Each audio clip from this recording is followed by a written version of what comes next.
آداب ناظرین، عید کی پیشگی مبارکباد کیجیے۔ پرندوں کو دانہ ڈالنا، خاص طور پر کبوتروں کو دانہ ڈالنا ہمارے پاس ثواب کا ذریعہ سمجھا جاتا ہے۔ بے شک تم زمین والوں پر رحم کرو، آسمان والا تم پر رحم کرے گا۔ ہم آج کل دیکھتے ہیں کہ کبوتروں کو دانہ کھلانا ایک فیشن بن گیا ہے، بلکہ یہ باقاعدہ ایک بزنس بن گیا ہے۔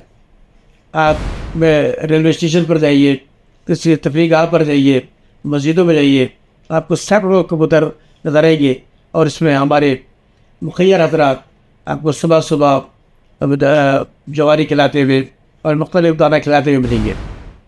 مگر کیا آپ جانتے ہیں کہ ثواب کے ساتھ ساتھ اگر آپ حفظان صحت کے اصولوں کا لحاظ نہ رکھیں تو یہی ثواب آپ کے لیے عذاب بن سکتا ہے۔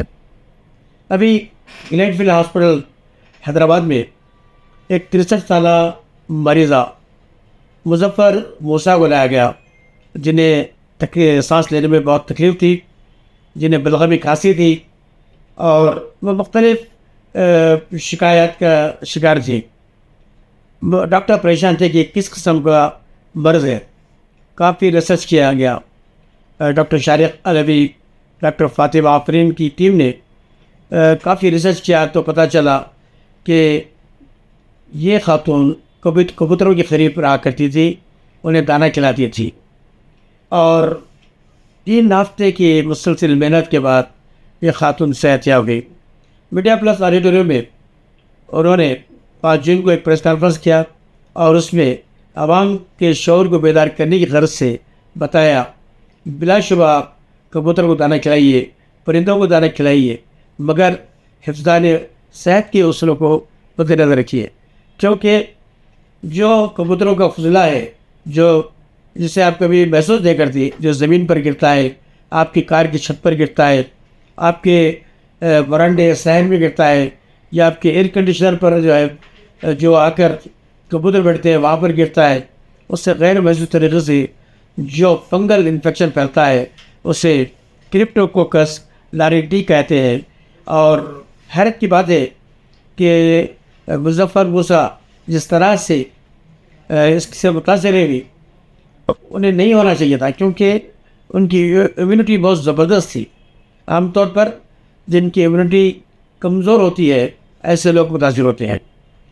تو کہنے کا مطلب یہ ہے کہ اگر آپ پرندوں کے درمیان رہتے ہیں تو آپ کبوتروں کو دانہ کھلاتے ہیں تو آپ اپنے چہرے پر ماسک لگائیے اور سینیٹائزر کا استعمال کیجیے۔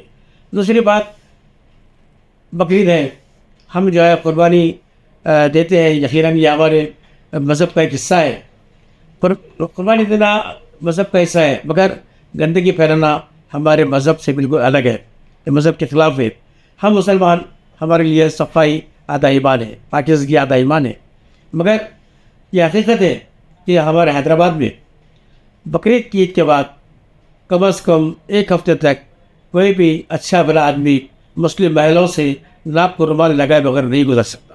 اس کی وجہ کہ ہم قربانی دیتے ہیں اور اپنے تمام گندگی گھروں کے سامنے، روڈ پر، نالوں پر پھینک دیتے ہیں، جس کی وجہ سے کئی قسم کی بیماریاں پھیلتی ہیں۔ ناظرین، ابھی 2 بار ہم کووڈ کے لہر سے جو بچ گئے ہیں وہ اچھی طرح جانتے ہیں کہ کووڈ یا اور کسی قسم کے وبائی امراض پھیلتے ہیں تو محض صفائی کا لحاظ نہ کرنے کی وجہ سے۔